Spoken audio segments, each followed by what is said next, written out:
sports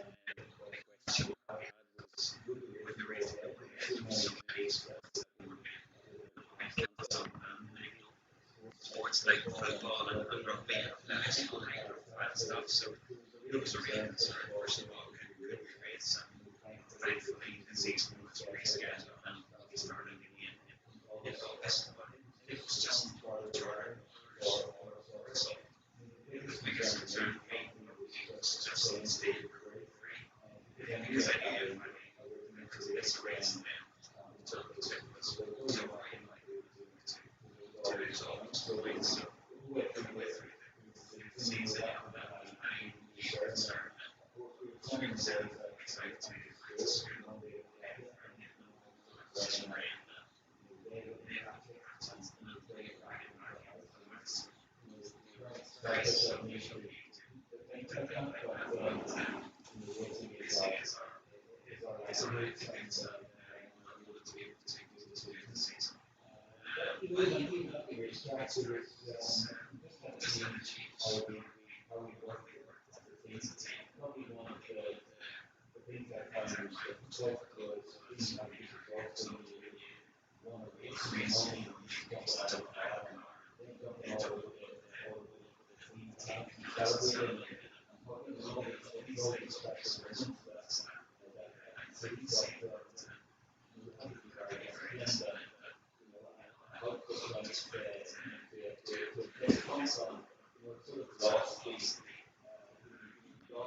That big feeling of joy that you got from winning races, but those were really the very small things. Still in the background, it was so grateful that we were racing. We were able to do 90% of the season, and that was all I was focused on, trying to gain that fifth championship.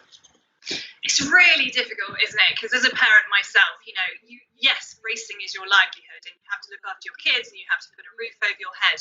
But, when COVID came along and struck everybody, first and foremost, your thoughts are for the health of your family. I know, sending the boys to school and then them homeschooling. And I cannot even begin to how you were compartmentalizing, that family life and homeschooling with Louise and the boys, but yet trying to figure out this sort of ever-changing situation, which is the season ahead. And, it's almost like Olympians are at the moment. Is it going ahead? Is it not going ahead? Should I carry on training? Should I not carry on training? Meanwhile, you've got this whole other parallel world, which is your family, your children, your boys, their education. Before you start, just give you a microphone, a little tug at your shirt. Keeps rubbing. There you go. You're too stacked.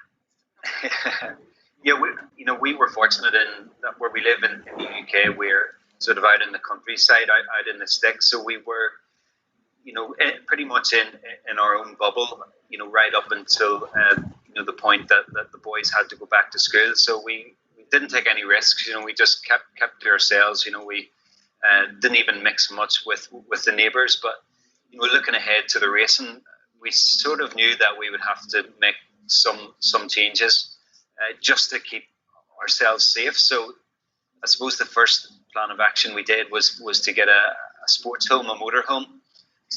Normally I would just stay in hotels over the course of race weekends, and we have hospitality, all the food's provided, and we have our own chefs, and they provide bespoke meals to me because I suffer some IBS, so I can't just eat what the other guys and girls on the team eat. So we got our own camper van, and Louise diversified. She become a chief chef, and we pretty much become self-sufficient at the racetracks. And anytime I wasn't in the car with the engineers, then we had our own little base. So yeah, we had to adapt and go about it in a different way. And when I look back over the season, there was still a lot of really happy moments, a lot of fantastic weekends, but it just wasn't the same when you weren't sharing them with the rest of the family or the fans or BMW. It just wasn't the same. It didn't. BTCC didn't have the same magic, but hopefully it will in 2021. Yeah, I mean, 17 seasons with British touring cars, 14th season with West Surrey Racing. I'm trying to understand whether, as somebody with as much experience as you, finds it easier to be agile and to adapt to a very, very different world and a very different season, or whether perhaps for one of the newcomers coming in with not less expectations in terms of performance, but less expectations in terms of format and how it all falls together in terms of a season. Do you think you were able to adapt and be really agile and you were open to that, or do you think the fact that you've been involved in it so long meant that you were kind of stuck in this way of doing things? I think for us, having grown up in motorsport, we almost wing life. If you ask me what I'd be doing in 12 months' time, I'll have no idea. So we're very much always ready to adapt, and we've always been like that. Even with the boys, we've never really even had our roots in one place for any length of time. We've always moved about, and I think whenever things change in the world, we within a short space of time we'd made a plan. We'll do this, we'll do this, and we'll do this, and we'll give it our best shot, and that's, I suppose, always our philosophy. But the other big important factor was that there was such a spotlight on BTCC, because there was very few other motorsport championships even around the world that were continuing on. Obviously F1 was happening, and I think Formula E, but not too many others. So really the eyes of the motorsport world and more were on us. So we knew we had to do a good job. We had to represent motorsport in the correct manner, and keep our face masks on at all times, and keep our distance with the team. And we could only have a certain amount of personnel in the garage at any one time. So there was a certain amount of, we were learning as we were going, and as we got through the season, then restrictions were eased a bit, and we could actually go onto the podium and not need to wear our face masks. But then we got to the end of the season, we needed the face masks again. So we were constantly moving as government advice would change. But again, we just gave it our best shot, and everybody got through the season. None of the BTCC drivers that I'm aware of had any issues with COVID, or personally had any issues with COVID. So it was a miracle that we got through it. But I think it must be said that everybody did work very hard at it. And I'm sure, and to get through a whole season with no COVID in the BTCC is absolutely incredible. You read stories of the tennis tours and things, and it was absolutely rife through there. I'm trying to imagine how it would affect you as a sports person. I mean, we've talked about the team, and we've talked about being agile and dynamic, but are you a driver, a sportsman that likes routine, that likes things the way they should be, that likes to eat certain foods, that likes to prepare yourself in the right way? And if you are, how did COVID, wearing face masks, having different people in the garage, having a different approach to the paddock, how did that all work for you, and did you find it derailed you at all? To answer your first question, I am somebody that likes routine and structure when it comes to race weekends only. I hadn't heard that on the grapevine. Yeah, in normal life, I am the messiest pup that you will ever come upon. I'm always getting told off for having clothes hung over the back of chairs, and leaving my shoes lying all over the back door. But someone's been busy, because your house right now is absolutely behind you. You can only see a very small part of it.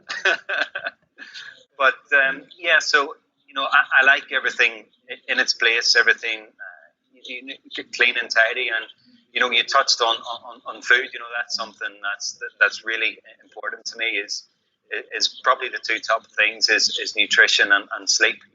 Regarding performance over a race weekend. So those are two things that we really, before we started, we get that right, and so. We would do the shopping on a Thursday and have the full supplies in for the race weekend. So effectively, I was eating the exact same food that I did in 2019. There was no drop off in performance there at all, and we just made sure to do as much as we could to keep my performance level as high as it could. But obviously we had a really hot summer as well last year. We started in the thick of the summer in August, and one of the things that we normally do in the summer months is that we sounds a bit strange, but we bring a paddling pool to the race circuits because it gets so hot inside the car. It can be 40 degrees ambient inside the car, and you literally can't get a breath. So we'd go out of the car, do our television interview, and dive straight into the paddling pool, and probably two teammates either side of me. But obviously, with social distancing, we couldn't do that this year. So before that first race, I had to nip to I think it was B&Q and get a one-man plasterer's bath that I could just about fit into. So that was one of the other big adaptations that we had to make. But we just learned as we went, and also tried to enjoy the process. It's I was aware that the rest of the nation was stuck at home and couldn't get to the racetrack, desperately wanted to be there, so just tried to put on a good show. But again, just to touch on one more point, was in those hot summer months, one of the biggest difficulties for me was getting out of the car when you're roasting hot. You feel like you're on the beach in Tenerife, and then you got to stick a face mask on when you're trying to get a breath. That was difficult. So that's when fitness definitely helps a little bit.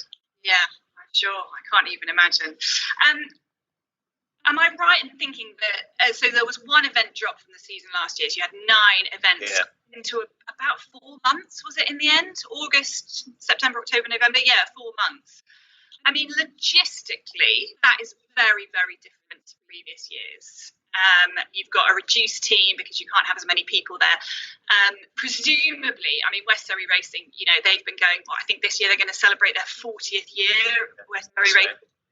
And, that experience must have paid absolute dividends when it came to, getting to the race weekends, getting everything set up and getting everything how you like it. But that must have been a logistical nightmare. Well, I think in our game we all like a challenge. When we knew we were going racing, season was condensed, and I think we had 3 back-to-back race weekends, and we've never done that before. Normally there's minimum 2 weeks between each race, so having to do 3 back-to-backs was a big ask for the team. And if I'm honest, for a driver it was perfect. I want to be driving and racing every weekend. Yes, it's extra demanding, it's energy sapping, but it was West Surrey Racing. Those are the guys that really had to dig deep. Normally they have 2 to 3 weeks to turn the car around. It's not just as simple as giving it a quick clean and a polish and iron out a few dents.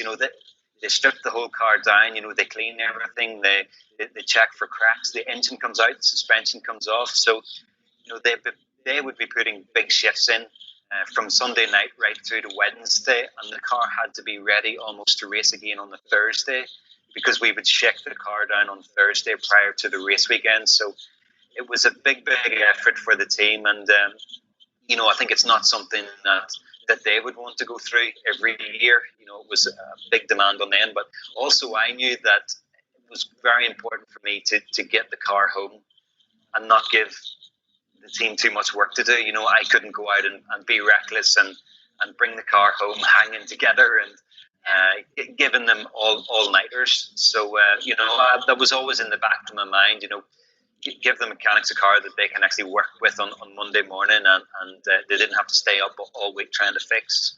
Yeah, and I mean, you do take a very analytical approach to your racing. A lot of people have said that, and I suppose in terms of risk management, it's a whole different dynamic when, like you say, you literally can't take it back to them in pieces on Monday morning and go, don't worry guys, you've got 3 weeks to fix it. It's like, I need this back, out on the grid in a few days' time.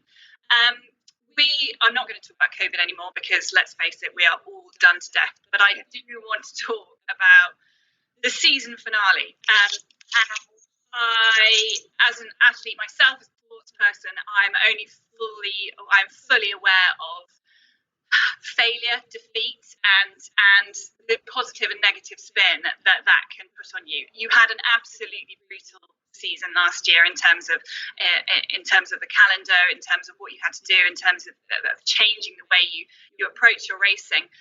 But you were in the top spot going into that final race weekend. You were, absolutely the favourite to win. You've got 4 championships under your belt already. Everyone was willing you to get that 5th title. And that last race weekend just didn't go your way.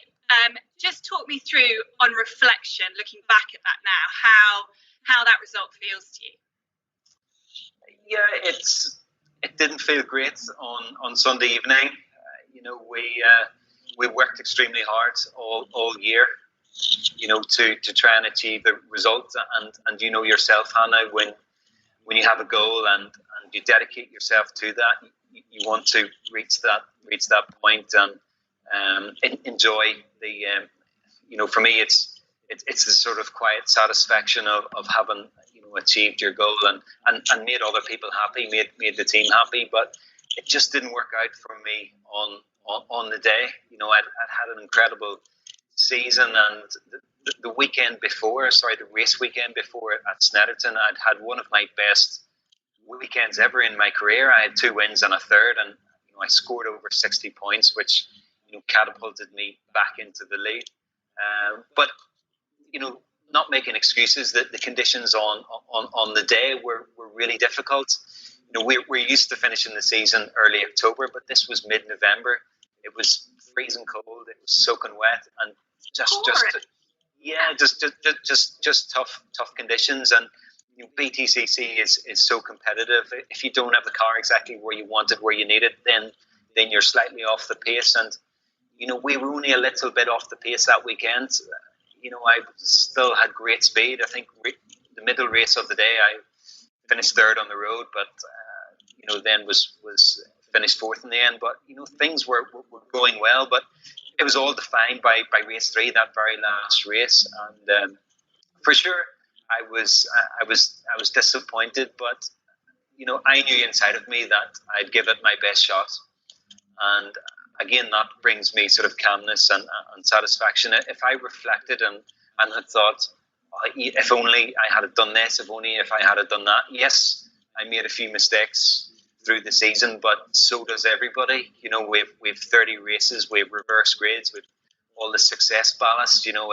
Sometimes it's like stock cars, so it's difficult not to make a mistake. And I'd give it my best shot, and I didn't win, and genuinely I was happy for the other guy. I know what it feels like to win, and I'd been champion the previous 2 years, and I think that almost brought an expectation that I would win again, that I would just keep winning because I'd won the past 2 seasons. So there's almost this expectation that I'll just do it in the end. And I think even my my kids were like that.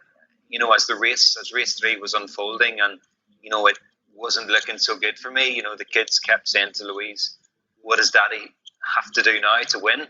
And they kept believing that I would pull some magic. And even when it was gone, they would ask Louise, "What does Daddy have to do now?" And then she would say, "Daddy can't do any more." And it was only then that it almost struck them that you can't win every time. And it's the same as any other sport. It's very difficult to dominate in such a competitive series. But of course, I've reflected and looked back to maybe where I've lost some points, or where I could have improved, or where we could have had the car maybe working better for me. And certainly we take those lessons into this season. Within 2 weeks of that last race, we were back at Brands Hatch in the wet, in the freezing cold, already started testing and improving the car in those conditions. So I'm already feeling upbeat about this season. And I think it was a great experience for me to lose in a way, because it reignites the fire. And I've always been motivated. I've always been prepared to give my best. But I think going into this season 2021, you're just prepared to dig a bit deeper, because the difference of feeling between winning and losing. And I don't want to lose again, so I'm going to give everything I have to try and get back to number 1. I literally have so many questions. Right, let's start. Firstly, how do you manage the boys and their expectations and the lessons they learn about your winning and losing and managing that with them? I think the best thing we can do is always have the kids at the races. I said to somebody else today, it wouldn't matter if the kids homeschooling stopped today and they didn't go back to school all year, because they would learn almost far more coming with us to the racetrack. And it's not even things that we said to them, it's just what they observe myself and Louise, and what you have to do in professional sport. And of course they see what goes on in the background. They see that the work that goes on in the background, the sacrifice, the dedication, the training, all the horrible bits that you have to do so that you can enjoy the race weekends. So but again, I think that they've learned that you can only do your best, and that's one of the big things that we emphasize to them. They're never going to be, I think they're never going to be top of the class, but as long as they give it their best shot, we'll always be proud of them. Yeah, amazing. In 2019, you won the championship on the penultimate lap of the final race. That's hard. That is hard to manage mentally, to keep pushing, to keep that resilience, to keep that determination. Is it easier going into a season having won or lost the previous season? It's for me, I don't think it makes much difference. I think by the time you get to the end of any season, me personally, I'm a broken man. I'm completely done, because I've given everything, and I'm the sort of person that the cogs are always churning. I'm always thinking, about the next race, and where can we find some time? How can the car be better? How can I be better? And sport isn't a 9-to-5 job. Unfortunately, you don't get to 5 o'clock and it all goes out the window when you relax. I find it very difficult to switch off, and even through the night, I'll always be waking up and thinking about things, and that's not how I want to be. Because rest is really important to me. But when you sign up to a season, you know what you got to do to win, and when it gets difficult, that's what I tell myself. If you want to win, you got to get through these moments, and get through these emotions. And there's so many ups and downs, and even on that 2019, the race weekend you're talking about, there's so many moments through that weekend where really, if you'd have told me it's all over, it's done, I should have believed you. I was down and out, but I think you develop a bit of a siege mentality, and just never to give up, because you've seen miracles happening before, and you just keep hammering away, you keep fighting, and almost like a Jack Russell, you don't know when to stop. So I think you just get into that sort of mentality, and I do really enjoy my racing. I love going fast. I love everything about the cars, but it is demanding on the mind and on the body.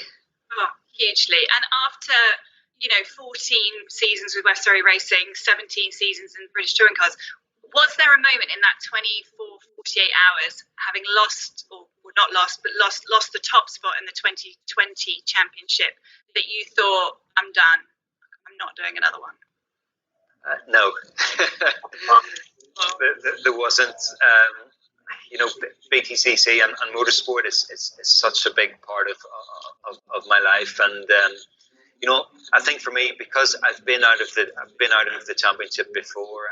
I was in it from 2002 to 2009. I had a great run, and then I couldn't race for a few seasons. We just the team didn't have the backing, and it just wasn't happening for us. So I know what it feels like to be on the sidelines, and it's only when you're out of the picture you sort of realize what you're missing. And yeah, even though I didn't win last year, it's once you get into a new year, everything starts from scratch again. And last year's history, and everybody looks forward, especially in these days. We're all looking forward to to this season, and whoever won in 2020, 2019, that's all in the history books. So, that gives me big motivation to keep pushing forward.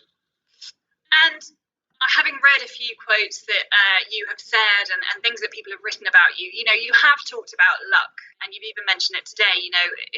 Luck wasn't on my side. It just wasn't, Where do you stand with luck? Because athletes, sportsmen, drivers, they all have a slightly different perspective on luck and what it means to them, whether it actually exists, whether you create your own luck. So I'm really interested to know where you stand on that. Well, I scored a lucky goal today against Lewis when we were out playing football. But, for me, my philosophy is the harder you work, the luckier you get. And,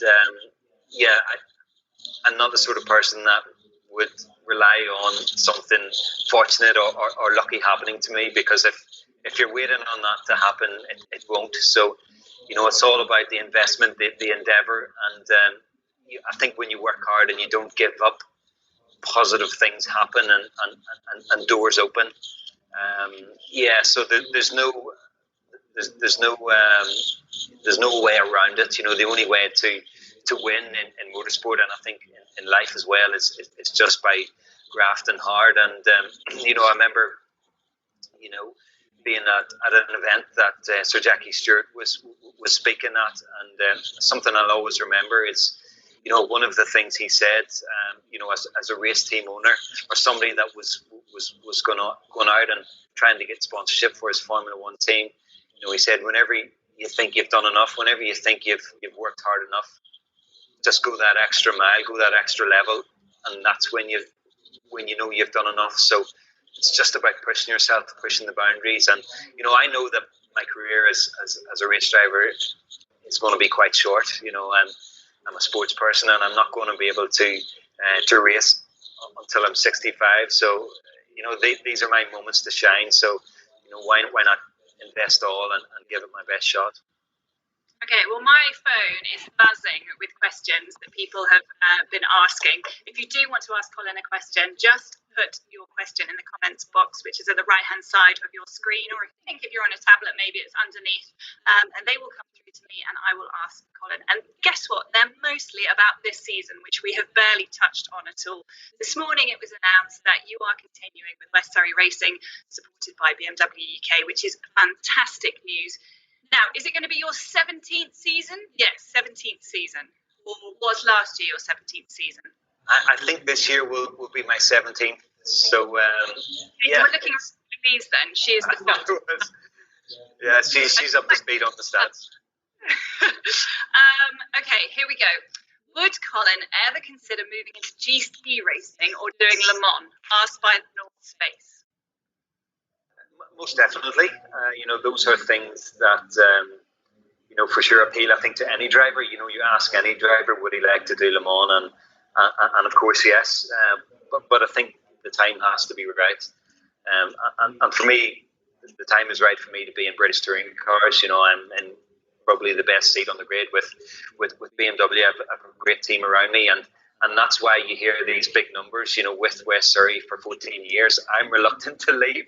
They can't get rid of me because I know I'm on to such a good thing. It's they invest everything to give me the opportunity to win. But of course, when the BTCC door eventually does close, that I'll look at other things. But I'm not so sure I'm going to be good at sharing my car with somebody else. You race Le Mans, you got to have 2 or 3 other drivers, and as I said at the start of the conversation, I'm quite selfish, so I like my own car. Are you going to, when that time finally does come, and let's face it, it's not coming anytime soon. You're only 38, Colin, so you have got a little bit of time. Are you going to bow out gracefully, do you think, or are they going to be literally pushing you out the door, going, Colin, you're 75 now, it's time to leave? I think in any sport you probably know when your number's up. I think. I've been listening to a lot of podcasts recently, and you hear other sports people talk, particularly footballers, and it's that moment where you just don't have the same motivation to get out of bed in the morning and do your training or be as disciplined or as motivated. I think whenever you lose the spark, then I think in my industry you'll be quickly found out because you'll go from the top of the timesheets to the bottom. But as long as I enjoy it and I've still got the speed and I'm still producing the results, I want to keep driving as long as I can. It's a great way to live. It's a great life experience for us all as a family, and we get to do so many cool things. Even thinking back to last year, going to Goodwood, the festival of speed, and if I was doing any other job, I wouldn't be able to do that. So I cherish every year I get.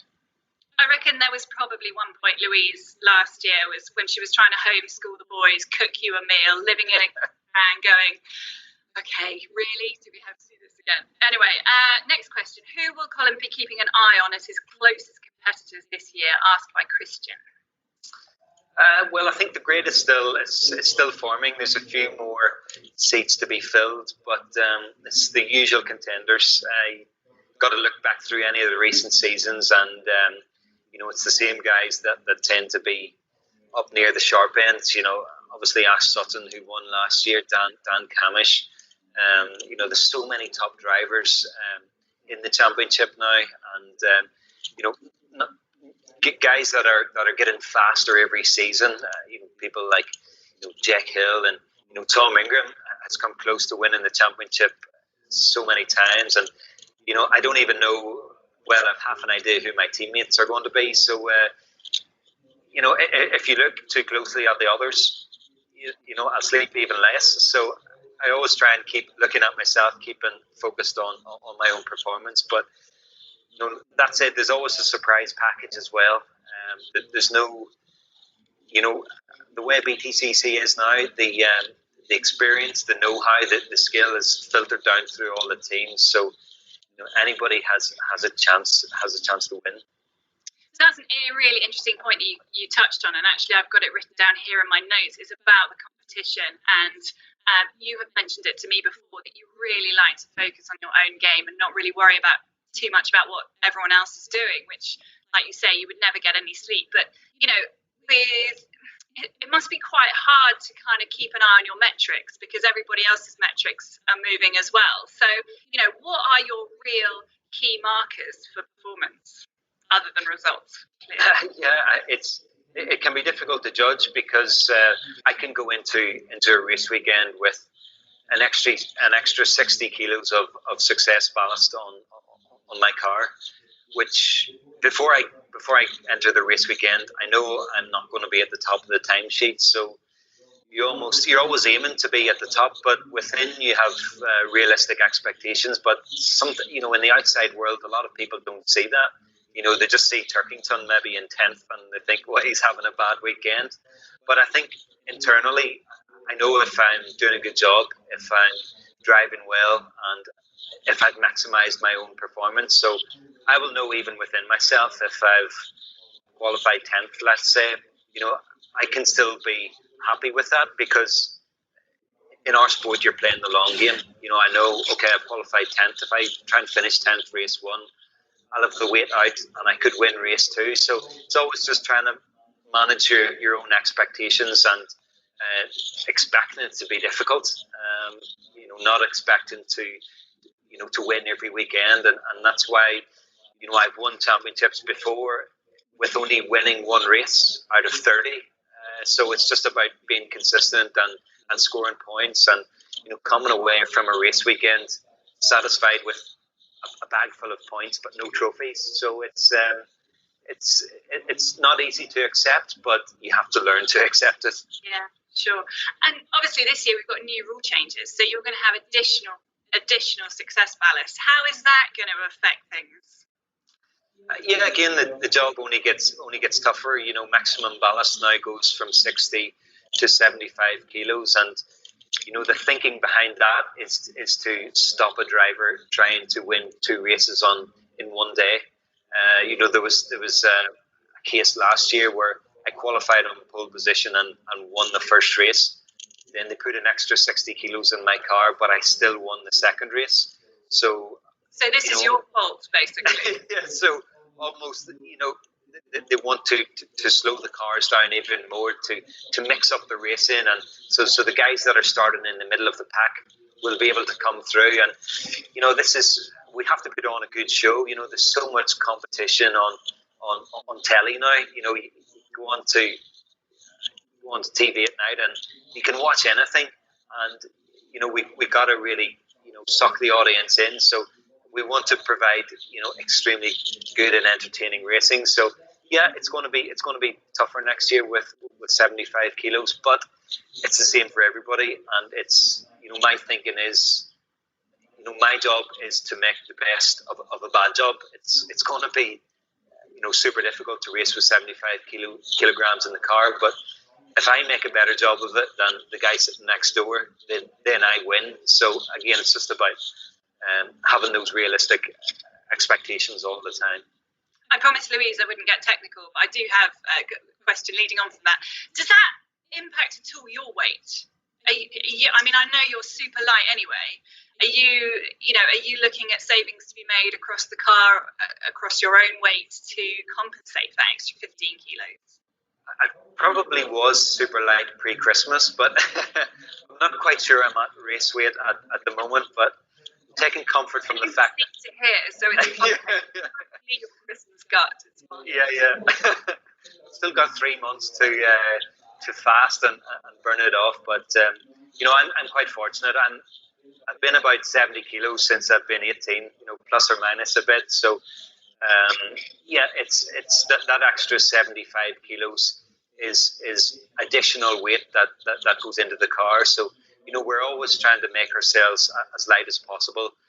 The car and driver combination, but that's more for weight distribution. So when they add that extra 75 kilograms on, if my car is as light as possible, then it really affects the car's handling. If I'm a bigger driver and I can't get down to the minimum weight, then you add the 60 or 75 kilograms of success, let's say penalty weight on, then you're carrying more weight than you need to, and that's lap time. So and I think a lot of it's psychological as well for a driver. It gets to February, March, and I think everybody tries to lose a bit of weight to feel better. I think we all do it. I don't think that's just drivers. I think that's nation. So, right, I am very conscious of time. We typically keep this to half an hour, and we're already at 40 minutes. So we might have to do a round 2 of this because I've got pieces of paper here with questions all over. We're going to finish on one question from Chris Pearson, and he said, in the history of BTCC, what car would Colin most love to get some seat time in, and what circuit? That's a really good question, Chris. I joined BTCC just after the Super Touring era, so that finished in 2000, I believe. 2000, and those cars were probably a similar speed to what we're doing now, but just looked faster. And arguably the racing is probably better now, but that's when I was the kid back home watching BTCC, a real fan, and just wanting to be on the grid. And the cars were cool. There was every manufacturer had a car in the series, and I used to watch it on BBC Grandstand, and it was the highlight of my Saturday afternoon. So that would have been a cool time to be involved in the championship. And probably any of those cars really. I'm not a fussy guy, whichever one probably was the fastest on that season. I would have driven, but if you ask me any circuits, I'd probably bring the car to somewhere like Bathurst. They have raced 2-litre touring cars there in the past, and it's probably I have a home sim upstairs, so I can go up and drive any circuit I want. But Bathurst probably the one that I would turn to. Bathurst is in Australia, by the way, so it's the one that I would probably go to most often. But again, very much thankful that at the moment I'm the guy in the box seat, and probably the envy of so many other young drivers doing what I'm doing at the moment. Sure. Well, we're all very grateful that you're back with us again in 2021, Colin. We absolutely love you. I'm a huge fan of the whole team Turkington, you, Louise, the boys, and we can't wait to watch you out there, and a massive shout out to West Surrey Racing and to BMW obviously for supporting you into 2021. Fingers crossed this is number 5, because I really want to see you with that 5th win and make you the most successful British touring car champion of all time. I'm going to put a request in that we can do a session 2, because this has been great fun and I'd love to ask you some more questions. For those of you joining us, thank you so much. If you do have any more questions, just get in touch via social media on all of Colin's channels and I'm sure he will get back to you. And if not, the racing's been delayed by 5 weeks, so I think kickoff is in May in Thruxton. Is that right, Colin? Yeah, that's correct, Hannah. Yeah, early May in Thruxton. It's it's a different venue for us to start the season, but right now that's the